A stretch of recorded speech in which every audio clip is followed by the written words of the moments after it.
who is and how did you get connected to Mark Landis? Mark Landis is an art forger, as you said. He came into our lives because my partner Jennifer read about him in the New York Times.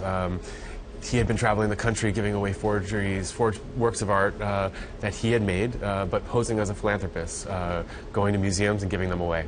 Jennifer, as Sam mentioned a very important word, right? He donated. He did. Is this the reason why no one has really been able to go after him legally, because there's no money that's been involved? Exactly. He hasn't taken a tax deduction, and he never asked for payment for the gifts. And so even though it's technically fraud, there was no monetary damage.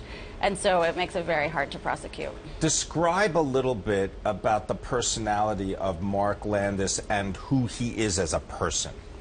Mark, he's eccentric, he's charming, he's very, very funny.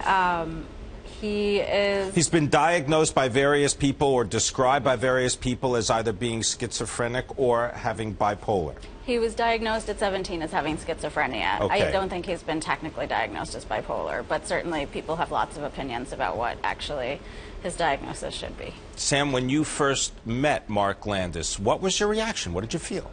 Well, you know, it was one of those things where in documentaries, the discovery is so amazing. And Mark really, at every turn, sort of threw us for a loop. You know, we thought we were going to make a film about an art forger and get steeped in all these big questions about art. And, of course, we did. But Mark, as a personality, just opened up a window into a much kind of broader investigation, which our film ultimately became.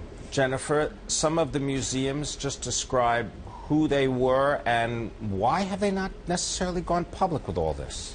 I think, you know, Mark's been doing this for over 30 years, and so he's sort of crossed the U.S. and gone to tons and tons of museums. A lot of them are smaller sort of university museums, a lot of cash-strapped museums. So when they're given a gift, there's not necessarily, as Matt might say, the due diligence that goes into an actual acquisition. And so, you know, it was different for every museum. Some realized the second he left that they were fakes, and some maybe put them in a storeroom and didn't look at them for 6 months later, and some may still have them and not even know.